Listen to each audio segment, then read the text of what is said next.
mute yourself, and whenever you have any query, please feel free to put it in the chat box. So as and when the time is perfect, we will be putting it across to Karen and see how we take it further. And she will be taking it up. So you being here, and in between I will put across the CCU name passcode. So you just have to send me a mail later on for the CCU. And over to you, Karen. Okay, thank you. Thank you to both Jay and Gayatri. Wow. It takes a village to put these things together, so I'm very grateful. And I want to especially acknowledge Jay for helping me today get here in the right time, in the right place. Thank you so much, Jay. What I'm going to do is I'm going to screen, and I'm also going to stop my video while we have the slides going, and then I'll come back on video after I finish the presentation. So let's put these slides up and share screen. There we are. Okay. So we're going to talk today about your ideal niche. And I also want to thank all of you for being here. You know, you've given your time, your treasure, and your talents to being a coach in the world. And what you do every day by listening to others and helping them gain awareness is a real gift to the whole world. And I want to let you know how much I appreciate you and what you're doing here. So as we get started, I'd like to just take a quick poll if you have a niche or not. So the question is, do you have a niche? If you do, type Y in the chat, and if you don't, type N. And let's just see how many people on the call have a niche. Okay, we've got no, yes, no. So we've got quite a few here that don't have a niche yet. So I'm excited to talk to you about some of the ideas that I have. And by the way, if you already have a niche, I'm hoping that maybe you'll get some more clarity. Maybe you'll even narrow your niche a little bit. So I want to show you a photo here. Let me see if I can get to our next slide. Oh, do you find your niche? The ones who don't have a niche, do you ever feel like the woman in the picture on this slide? She's precariously perched on a ladder far above the city. Her outfit reminds me of an old-fashioned prison uniform with the stripes. And then she has these binoculars. She's searching for the right clients. And I've spoken to so many coaches who feel like this. We're told that it's so important to get the niche right. And there are good reasons for that, but sometimes that perspective can leave a coach feeling awkward and maybe even discouraged. It feels unsettling. Most coaches I know want to get started, and the niche thing can really hold them back. So luckily, there is another more empowering perspective that you can take to have a niche, and that is, niche can find you. And this is a little copy here of the book, the Kindle book that I wrote, and it's called "The Clients You Are Seeking Are Also Seeking You," and it's actually the title comes from a quote by Rumi, if you've heard the quote, which says, "That which you are seeking is seeking you." And it's a really empowering perspective to think about this. So I want to give you an example of how this works in real life. I had a client who wanted to serve executive clients, and she had experience in that arena. She got certified as an executive coach, but she really didn't know how to break into a company. And she said to me, you know, Karen, I know that if I meditate every day, that something will happen. But she wanted to do both. She wanted to have the credentials and all that, but also use her inner work. And one night, her and her husband were having dinner with their next door neighbors. And the husband of that couple asked her what she was up to. And when she told him he was an executive coach, he said he had a project for her. So it turns out he was the HR director of a large pharmaceutical company, and he was looking for an executive coach, and there she was.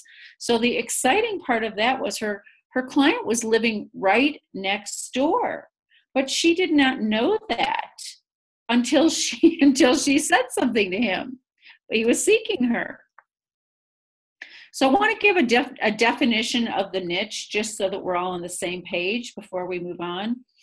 And what I mean by a coaching niche is simply a combination of the ideal client that you're going to serve, so it's a certain person, and then what you're going to work with them on, maybe a challenge that they have. So we could say that your niche fills a need that a group of people have. And the only reason to have a niche is to make it easier to market your business. This is really important to know. That's the only reason. It really isn't about who you're going to coach, because other people are going to come to you. It's about marketing. And many coaches resist having a niche. We don't like to exclude anyone. We enjoy coaching on a lot of different topics. We're good at it. We're expansive beings. We don't like limits, and we know we can coach anyone. So why have a niche? It's a great question to ask. It makes it easier for your clients to find and recognize you. So you can still coach anyone. You can still have all that expansiveness, but a niche will help you communicate with your community. And there are some definite actions you can take to help your niche find you, and we're going to go over them in this presentation. So I just want you to entertain the perspective that this doesn't have to be difficult. There is a chapter in my book about receiving your niche, so I'm going to walk you through a process today, and I'm going to share 3 keys to receiving your niche. It can be really simple. So let's look at another example. By the way, it's a journey. Receiving your niche is a journey. And so I'm going to give you an example of my own journey so that you can see how this can work. Now, in the upper left is a photo of me, and that's many years ago when I came into coaching. And I came from a job as an estate planner. We helped high net worth individuals plan for retirement and for leaving a legacy. And I was successful. And I was also very burnt out. I was exhausted from working over 60 hours a week. And what I did when I came into coaching was to coach the professionals I had worked with in my previous job. So I coached lawyers, accountants, and financial planners. And I began with that group. And in my first 9 months of coaching, as Jay mentioned earlier, I racked up 250 hours, and I was able to apply for my ACC because back in 2002, it took 250 hours. And a month after I received my ACC, I was at my first ICF conference. This was in Atlanta, Georgia. And I was sitting in the hotel bar with one of my colleagues, Jen. And Jen's picture is on this slide too. She's in the upper right-hand corner. And she had taken her training I think 2 months after mine. And she was really curious to find out how I had gotten going so quickly, because in those days, I did not have a website. I did not have a business card. I really didn't have much, but I have myself. And Jen said, if I get a group of new coaches together, will you coach us to do what you've done? And I said yes. I really didn't know how I was going to do this, but I said yes. And before the conference was over, my first coaching group of 6 coaches had been formed, and I started working with them, and they got results. It was really, really neat to watch them. So I did receive my niche. My niche had found me. I started out with professionals and entrepreneurs, and then I received the coaches, who are actually, I think, a subset of entrepreneurs. But I still wasn't convinced that this was my niche. So I spoke to another coach about this, and he said, oh, I don't think there's enough revenue available with the new coaches because they've just spent a lot of money on training and they can't pay for coaching. And then another coach told me, oh, other coaches are the only ones who would buy coaching. And to coach coaches was somehow a way to avoid a real coaching practice. That was one thing I heard. And then someone else told me, since I had only been coaching less than a year, I didn't have the level of success that new coaches would be attracted to. And I do agree. I did agree with all of these people to some degree, a little bit. And I hesitated to embrace coaches who were looking to grow their businesses as my niche because of all the things people were telling me. And then one day I was on a teleclass with a branding coach, William Aruda, and he's right there in the middle between me and Jen.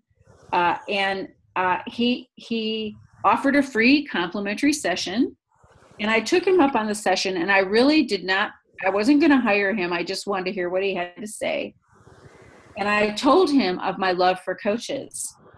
And he told me he had never heard anyone so excited about new coaches, and he encouraged me to pursue this niche. He read my heart. And guess what? I hired him on the spot, right? Because he read my heart. So with William's encouragement, I started volunteering at coach training seminars. I started working with coaches, and I started getting on every mailing list I could. So you see how it works. And in fact, here you see on the slide, there's a graphic of my very first information, which is on the bottom. And that is the art of group coaching.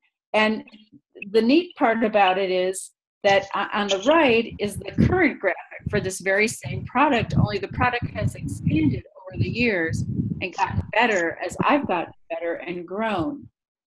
So the reason I'm sharing this journey here is that I want you to get the lesson here. I started coaching those people around me, and my niche found me. And that's been my journey. And my niche continues to evolve.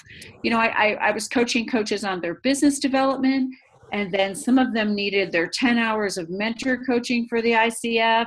So I started coaching them about that. And then, by the way, I met up with other people who weren't coaches, but they needed coaching.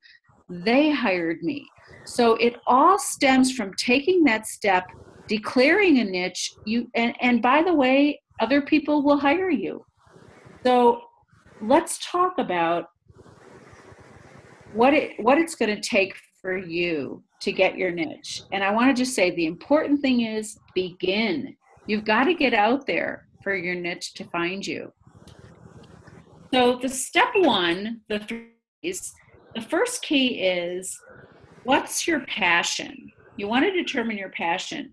We're coaches, so we want to begin within. And it's so important for us to walk our talk. So one of my early mentors told me to take the word passion. I love this. So if you have a pen or pencil, you might want to write down the word passion, or you can just look at it on the screen and circle the first 4 letters. So that's PASS, P-A-S-S.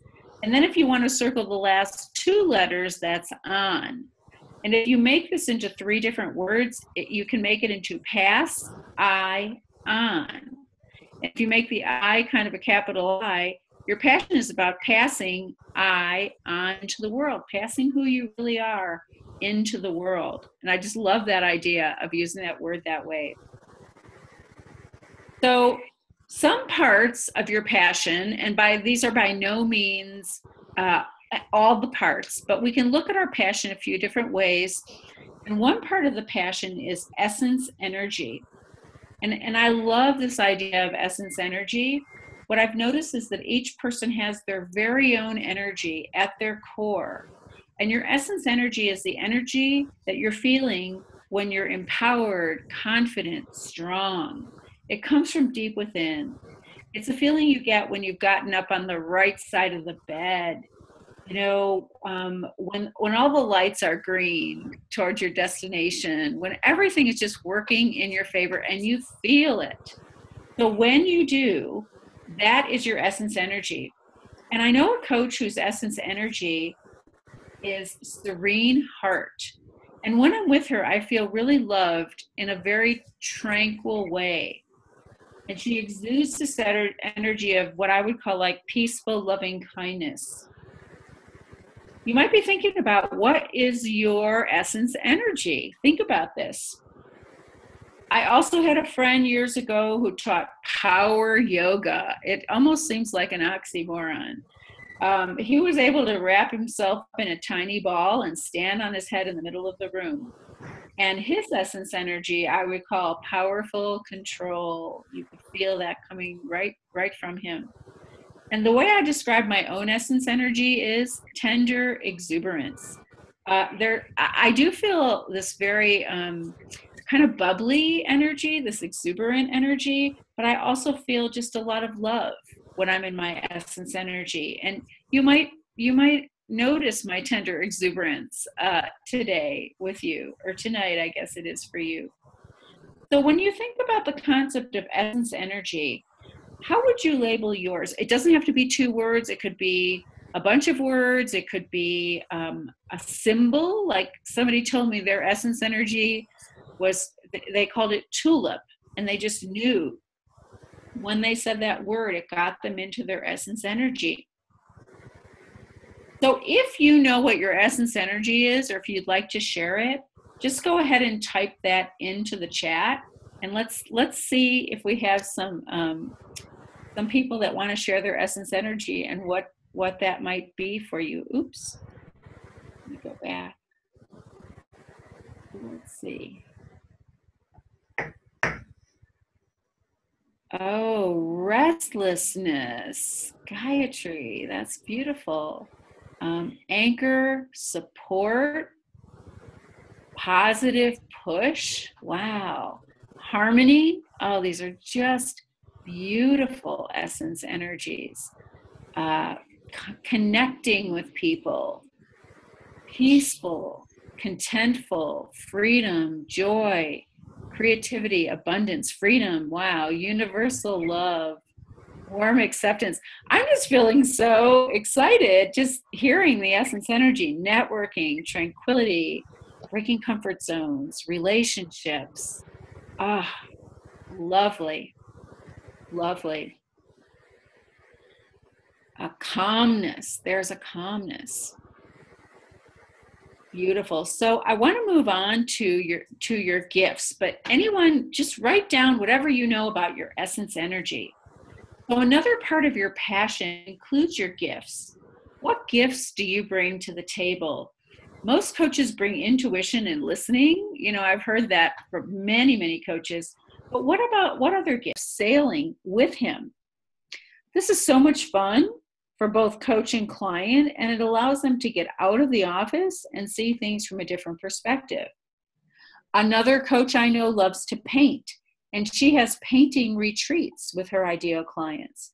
So hobbies really connect people, and your hobbies can connect you and help your clients find you more easily. So think about what hobby you have that you could bring into your coaching practice and that could possibly become part of your niche. And I'm not going to ask you to type this in the chat because I really want to go through some of these other things before we get to Q&A. So for now, just write down any hobbies you have, education, experience of transformation. And I actually believe this is the most important experience that you bring to your niche. If you've gone through what they're going through, your ideal clients will recognize and hire you quickly. For instance, the mother who's lost the baby weight after pregnancy can certainly coach others who want to do the same thing. And for a mom who wants to lose weight, it probably won't matter if the coach has a degree in nutrition or even a certification. What matters most is that she's absolutely done it. And that is where your own transformation story can really come in. In my experience, the reason my niche found me is that I had clients quickly and they wanted the same thing. At the time, I didn't have the highest credential in coaching. I didn't have my MBA. You know, I wasn't really up there in the coaching world, but they knew that I was a new coach and I got clients and they wanted to get clients too. So most clients will hire you because of your transformational experience. This is great news. It's about what you've accomplished. Now, by the way, you know that I'm very big on credentials. I have all the credentials. And I want to say to all the new coaches, you can get started right away and get the credentials along the way. So think about your story of transformation. Maybe write down a phrase that's going to remind you of what you've gone through that you can help others with. So that could be part of your notes. Okay, the third step and the third key to your niche is, what are the challenges of your ideal clients? And notice this is the third step, and it comes after your passion and your experiences. In my previous life and as an estate planner, I started out with my experiences and the challenges, and I never added in my passions, and I was really exhausted. So now I recommend my clients begin with their passions and move outward. So let's see about your ideal clients' challenges. There are 4 proven niches where others have made money and created a profitable business around. These have been researched already. So people are looking for something to fill in, someone to fill a need in these niches. Business, dating and relationships, health and fitness, and money. So those are the 4. And actually, I think money ties right into business, so we could almost make those into 3. By the way, in the dating and relationships photo, that's actually me and my sweetie, and he just brought me a beautiful big cup of tea. And I thought I'd throw that in there. He's got a great smile. So here's the thing about your ideal clients' challenges and these niches. None of these say empowerment, self-improvement, living life on your own terms. All of these niches are very concrete, and they're about real life challenges that keep people up at night. So if we think of a niche as a need, it's going to increase our chances of business success. When our future clients have a need, they're looking for us, and it makes it easier for them to hire us. Now, I find many coaches resist getting into challenges. We're such positive people. We want to help others work on bettering their lives. And I'm not saying it's impossible to fill a coaching practice based on empowerment or living life out loud. You can. If you have a large group of people that you're in contact with, or if you're more well-known, this is going to make it easier. So I'm really talking about making things easier. And I just want to check, because I think I saw there might be a question here. How did you manage? Okay, so I think that was Jay. Jay, you're Jay Mishra is not the host. Okay, so I just wanted to make sure we didn't have a question. Thank you all for taking care of this in the background, especially Jay, and Gayatri. I really appreciate that. So there is a topic that can make a great niche that's not centered on a challenge. And that's working on something that people get great pleasure doing, like a hobby or travel. And so here's a tip for those who don't want to build a niche on a challenge. You could build it on a hobby, or travel retreats are really big too. The reason I put challenge on this slide, though, is that it's the one that's going to create an inner sense of urgency in your future client and have them out looking for you. We want our clients looking for us. One of my mentors used to say that all coaching is life coaching, and I think actually Jay was mentioning that earlier before we started this call, that even though he does executive coaching, that it turns into life coaching. And I think that's really true. You know, all coaching is really life coaching, because life is affecting every one of these concrete challenges. So pick a conversation you enjoy having, whether it's business, dating, relationships, health and fitness, or money, and that can be your niche. And I'll give you an example. I love the aspect of helping coaches to grow their businesses. That's a lot of fun for me. I enjoy it. One of my colleagues loves helping coaches get certified, but she's not that interested in the conversation about growing your business. So she works on helping with certification. Another coaching colleague really likes to take coaches on adventure retreat trips, and he's not that interested in the other conversations. So pick a conversation that you really love, and that can be your niche. So I'm wondering if anyone would like to share in the chat window, which of these niches do you feel the most closely aligned with, if any? Let's see who we have here. Okay. How did you manage challenges and non-challenges, opportunities also? Business. Regal Unlimited. If that's a question for me, please ask a little bit more, because I'm not quite sure about that. Business. Isn't business too broad a challenge? Okay, Regal, thank you. Yeah, see if you can and ask a little bit more on that question.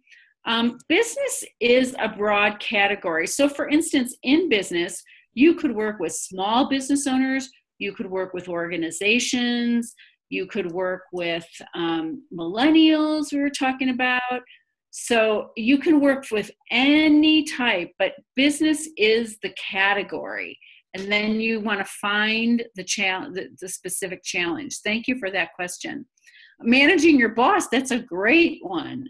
Health and fitness, health to helping people find better balance in their lives. That happens when we have health challenges too.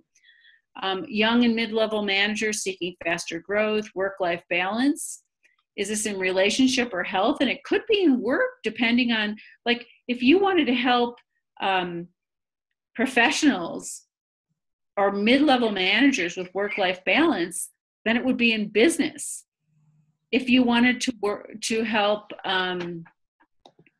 people have a better relationship, you might go in through the relationship door. So you can go in through many doors. Business, health, relationships, blending work with personal life. Challenges and opportunities also. Challenges sound limiting. Yes, there are the challenges and opportunities. Your ideal client's opportunities, we could have said this. And the reason I say this is because when I'm sitting at my desk, or when I'm lying awake at night, I don't think about what my opportunities are. They come to me as challenges. So this is how I want to think about them, because this is how my clients are probably thinking about them. But you're absolutely right. These are total opportunities for sure. Inspiring relationships, career coaching for mid-level executives. That's good. Slightly level narrowed down. That's a great one. Business and relationships. We should hook people up together. Gayatri, that's good. I can see these groups are forming. Helping small business owners to grow, money, being financially independent, middle-aged managers, work and life, answering the question, what's next, higher performance. These are all great examples, So you are all on the right track. And by the way, start and see what happens. So let's go to the next slide, because I want to look at this. Your niche is going to be the intersection of your passion, your ideal client's challenges, and your experience. All three of those. So if you see that little triangle in the middle, that's the intersection. And if one of these circles is missing, the niche isn't going to be as viable. So if you have a niche that includes your passion and your experiences, but it doesn't address your ideal client's challenges or opportunities, we could say, it's going to be difficult to attract your clients, because they're not going to have a sense of urgency to work with you. And this could be the case with a niche that has a topic of, say, empowerment or self-improvement only. If you have a niche that has your passion and your ideal client's challenges without your experience, it's going to be difficult to attract your ideal clients, because you might not have a sense of credibility with them that you can help them solve their challenges. And if you have a niche where you have experience with your ideal clients' challenges and no passion, you're going to burn out probably. And that would be my time in estate planning. My passion wasn't completely there. So think about what your niche could be as you look at all these different niches. And I want to read an email that I got from one of my clients when she knew I was giving this talk. And she said, "This is so cool. I talk about this coaching session that I had with you and how I struggled with my niche until you just offered that I could let go of the struggle. By the way, if anybody is feeling any struggle right now, just let go of it. When I did, I stopped trying to figure it out and make it happen. My niche found me.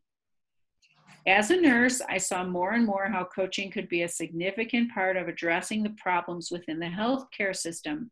I just couldn't see in the beginning why I should just pick a niche. Why would I do that? Why would I limit myself like that? Well, as I began to get out of my head and look more deeply into my heart and listen, I soon became aware of how much I loved being a nurse and how much nurses needed the care of coaching. Now I work with nurses who are overwhelmed, exhausted, and dreading going to work. I support them in reconnecting to caring and nursing and why they became a nurse in the first place. I am the nurse's coach. It's a blessing to serve." So isn't that beautiful? She found her niche and her niche found her right where she was at. She's a great nurse and coach, I know. So let's look for some practical tips that I want to mention here. If you're unsure about your niche, get out there and coach 10 to 20 clients. Just, whoever. I used to say to people when I started coaching, they'd say, "How could I refer clients to you, Karen?" And I would say, if anybody's complaining about anything, they probably could use some coaching because they're not where they want to be. So when you coach those 10 to 20 clients, see what the common challenges are and see who you enjoy coaching most and allow your niche to find you. Another practical tip: remember that while you can coach anyone, the niche is here to make it easier for you to present yourself to the world. If you want to know how to articulate your niche, this is a great tip. Interview 5 of your ideal clients about their most significant challenges and or opportunities and record their exact words. When you have their exact words, then you'll know how to say something. Uh-oh, okay. I think we have a little bit of background noise again, Gayatri. Okay, so let me go on to the next challenge. What's happening now? Okay. If you have multiple niches that you want to try out. Okay, let's see. Is there any way we could? Okay, it sounds like that got quieted. If you have multiple niches you want to try out, do them consecutively, not concurrently. Immerse yourself in one niche for, let's just say, 90 days. See how you feel about it. Notice if you're getting traction. And don't spend lots of money and time on a website until you've received your niche and committed to them. That is so important. So just for those who want to learn a little bit more about your niche, I put together a free product that has an audio of me training about receiving your niche. There's a transcript of the audio, and there's about a dozen forms that will help you look at this from different angles. There's no cost to you. You will get on my mailing list, so if you don't want to stay there, you can just unsubscribe. It's perfectly fine. But if you're still thinking about the niche and wondering about it, this is a really good product to have. So time for Q&A. I know I've given you a lot of information here, and I want to find out what questions do you have? And there may even be a question in the chat, if I can get to the chat window. So let me what I'm going to do is I'm just going to start my video, and I'll put this slide up actually. Okay. Oh, and I got to keep my glasses on because I see there are some questions here. And by the way, if you need me or if you have any questions and we're done with this webinar, I'm still here. I will be here for you. So just let me know what the questions are, and I will be so happy to answer them even by email. So let's see. If experience is an expectation of the client, could it be that they're looking for mentoring and not coaching? That could be a possibility. So this is why we talk to our clients, right, before we take them on. And I do some mentoring actually with my clients, but I first take a coach approach, and then I'll ask them questions, and then if they're really stuck, I might say, okay, here's a potential resource that you could go to, and offering a resource isn't the coaching competencies. So it depends on what you want to do with your clients and how much mentoring or coaching you want to do, but that is really about up to you and your client. It's so interesting about this question of experience, because when I started coaching, I coached someone on their golf game. And I'm not a golfer, but I kept asking him questions about his golf game. And he told me what worked and what didn't. And I requested that he do more of what worked. So I really didn't have any experience, and I didn't need any experience. But in the world, in terms of marketing and sales, there's a different perspective. I think the world would feel that we did need experience. And the truth is, we'd probably be a better coach if we didn't have experience, because then we would have no idea, and the client would really have to give us, have to let us know what their answer really is. But I think that there is an expectation that we have experience. How do I find enough clients for the first 90 days? Oh, that's a good question. One of the things I did when I started coaching is I took the first 3 weeks and I just reached out. I think I reached out to about 8 people, and I said, I'm going to offer free coaching for 3 weeks. You can have 1 coaching session, 2 or 3. And, anybody that wants coaching can contact me. I just asked a bunch of people. My sister was in mortgage lending in Chicago, so she had a lot of real estate agents, and they always need clients and performance. So they came to me, and I coached these people for 3 weeks. And then I actually went to my coach training. It took 1 week. And then I got together with all of them the next week, and I said, look, we've coached, we've gotten some results. Now I'm going to charge you for it. And half of those clients, 8 out of the 16, said, yes, we'll pay. So if you want to find clients for the first 90 days, even for the first few weeks, you could do some free coaching, but only if you have a strategy like this. After those sessions, get with them and say that you are going to be charging now. Okay, will we be getting the presentation later as PDF? Yes, I will send through a PDF.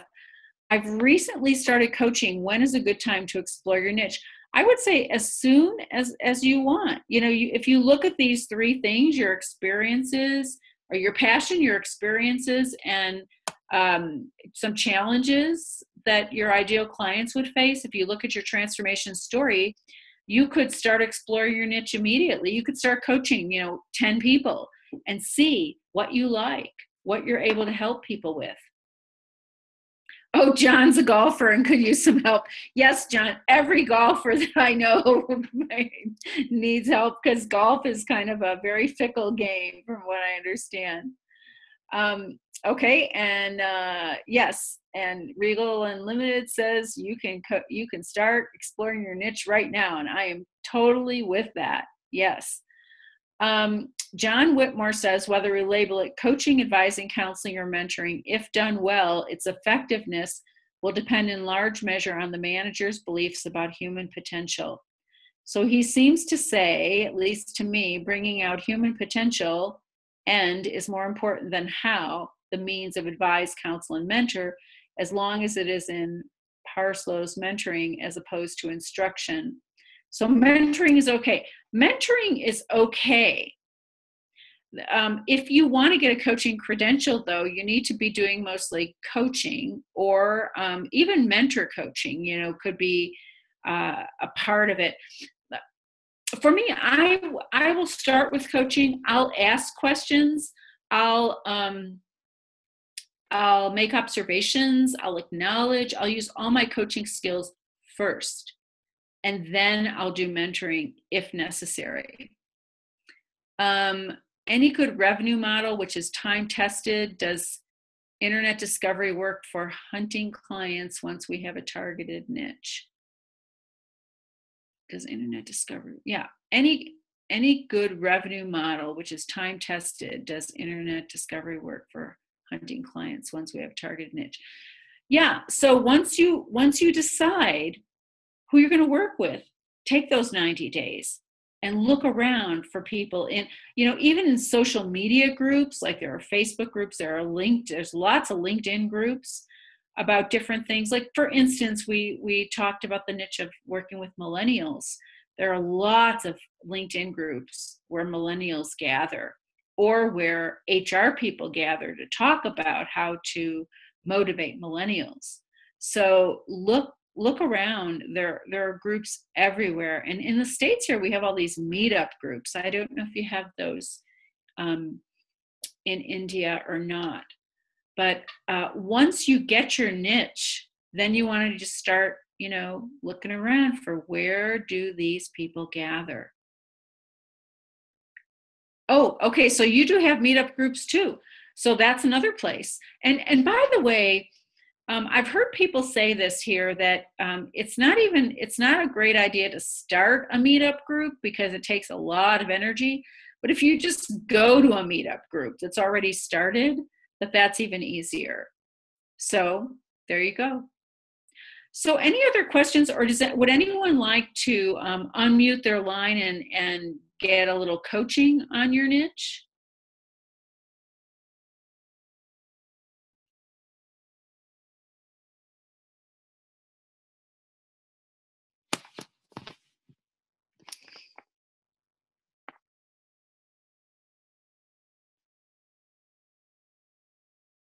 Okay, so I've given you what I have, and let me just mention here. I'm going to go back one slide. Let me think if I can do that. Oops. There we go. Okay, if you want to get more information, receiveyourniche.com. Oh, thanks, Karen. I'm good. Thank you.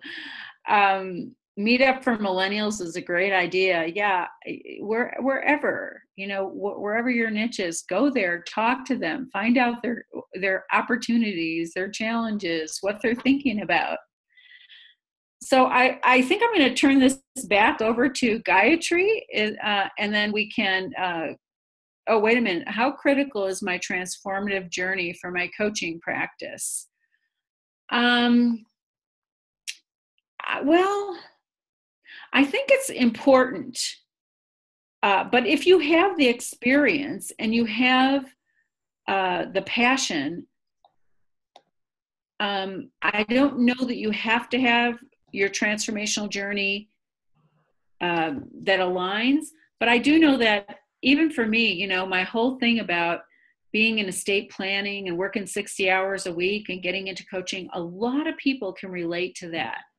So maybe if you have another question about your transformational journey, Subhash, if you could contact me, Karen at KarenCappello.com, and let me know what your niche is and what your transformational journey is, and maybe we can have a little conversation about that. Oh, my essence energy comes through. Thank you. I appreciate that. Wow, this is great. Everyone's saying, oh, shifted my thinking. Wow, thank you.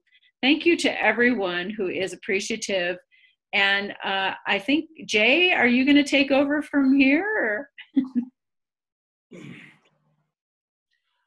Yeah, Karan. Or is it Gayatri is Gayatri? there. Hi, Gayatri. All right. Oh, So I'm it just was wonderful. basking. Yeah. It was wonderful, Karan. And once again, what to say? It was very specific, and the way that you had taken us through a lot of insights, a lot of new areas for us to explore. So, hope our members get the complete value from this. Yeah, receive your niche. We will encourage people to be a part of. So Subhash is there, our communication team. Hi, Subhash. Subhash, unmute. Yeah. A few words from you. How was the program? Brilliant, Karen. The spiritual element that you bring in is phenomenal. Thank you very much. Oh, thank you. Thank you. So, Karan, yeah, we enjoyed a lot, and it was our pleasure to have you here once again. Hope you had a great time with us. Yeah, we'll meet you soon. I did. Thank you all very much, and wishing you all the best. Thank you, Karen. It was really a great presentation. Bye-bye, everyone. Bye. Yeah, bye. Thank you so much. Bye.